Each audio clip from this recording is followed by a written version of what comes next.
10 things that will potentially turn off your buyers in 2 minutes flat. This is Nuna and the Greater Boston Real Estate Show. Nuna's Greater Boston Real Estate Show. Nobody wants a potential home buyer to enter into their house and the first thought is, how can people live like this? You want it to be, organized, clean, and make sure that you organize not only kitchen counters and you get rid of any extra appliances and extra furniture and stuff, but also look into the cabinets and closets, because people do open closets and kitchen cabinets. They open those to check how much space there is. So if it's completely stuffed, it looks smaller. Everything looks smaller, and the clutter makes the place look smaller. So make sure that you're going to be moving anyway, so you will be packing and you will be deciding what to take with you. So why don't you start now? I have a great video about decluttering. I put the link up there, so make sure to check that out as well for more details. Number 2, no holiday decorations. First of all, not everybody celebrates the same holidays as you, so it might be turn off for some buyers. But second and most important, if you have your house on the market, let's say during Christmas time and your Christmas tree is up, and then your house doesn't sell for 2-3 months, people who are looking at your listing in April, they see the Christmas tree, it's a turn off. And it also ages your listing. Don't age your list. Number 3, remove family photos and artwork. So it might feel really cozy if you have your kids' drawings on the fridge or you have your family photos.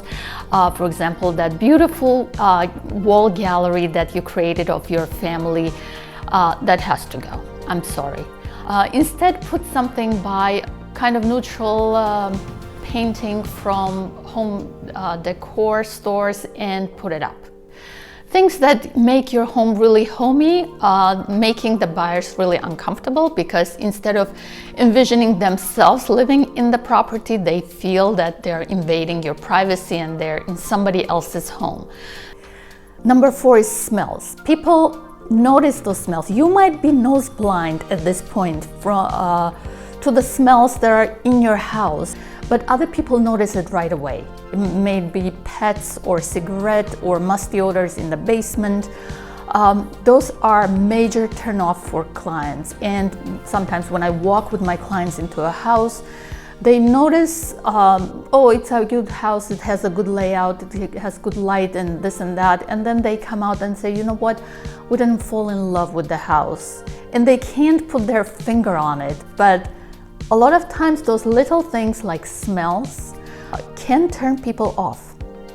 At the minimum, until you move out, make sure you smoke outside, you clean the litter pan, you wash your dog, you open the windows, make sure every day there is some fresh air coming into the house. Clean, clean, clean. So do your best to make your house smell neutral. You can also spray some air freshener, but make sure you don't overdo it. Lemon scent is great. Also, clean laundry smell is also, I find that it's comforting and feels good to people. Number 5 are curtains. No matter how much money you spend on beautiful custom-made curtains, the heavy kind, buyers really don't like them. So take them out. Maybe blinds will be enough. Bare windows are okay with blinds for privacy. And the most you can do is shears, white shears, they're okay. Number 6 is light. So in the evening, we do evening showings, and sometimes you enter the house and you're looking for a switch, and at last you find the switch, you turn it on and nothing happens. So there are no light fixtures because they don't have an overhead hanging light. They didn't supply us with lamps. So there is no way to do a showing in the evening when there is no light, so you have to use your phone flashlight. It's just a huge, huge turnoff.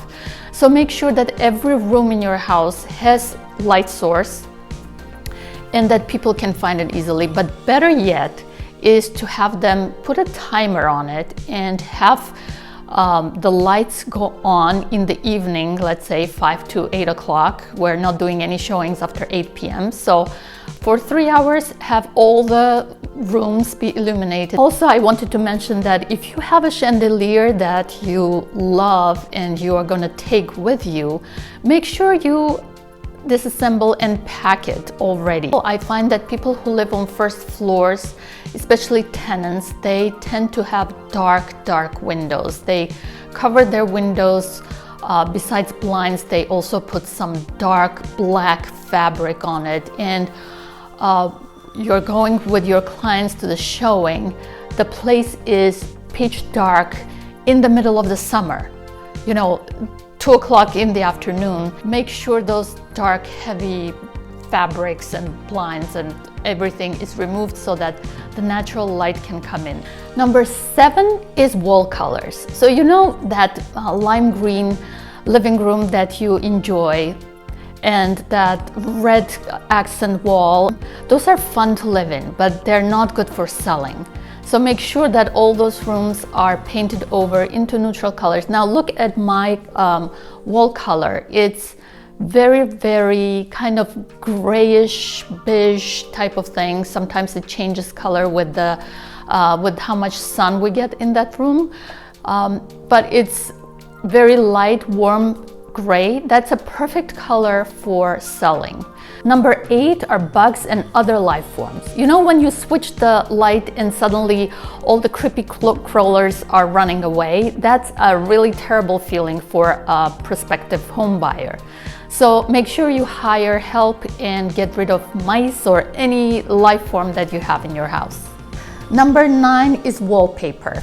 Now, not only it's very personalized and looks old-fashioned unless you have the very latest fashionable wallpaper on an accent wall or something, but otherwise all the older wallpaper needs to go. They are pretty hard to remove. So in the buyer's head, it's like, oh, another thing to do. I need to remove the wallpaper and who knows how long that's gonna take. So make sure to make it easier for the home buyer to fall in love with your house. And number 10 is curb appeal and the neighborhood. Now, you might be working on your house and it looks good. You mowed the lawn, the shrubs are in good shape, and I have a great video about exterior makeover. See the link above.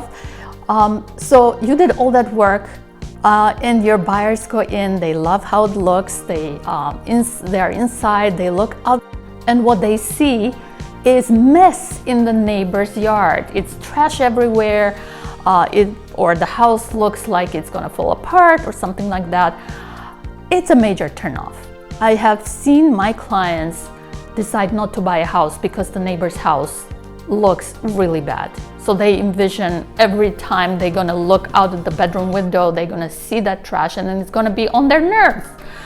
So what do you do in that case? You go and talk to your neighbor and you explain that if your house sells for much more money, that will bring the price of the neighborhood much higher. So they should have a lot of interest in helping you sell your house for more money. If you enjoyed this video, I'm sure you'll like the next video. Make sure to like and subscribe, and I will see you next time.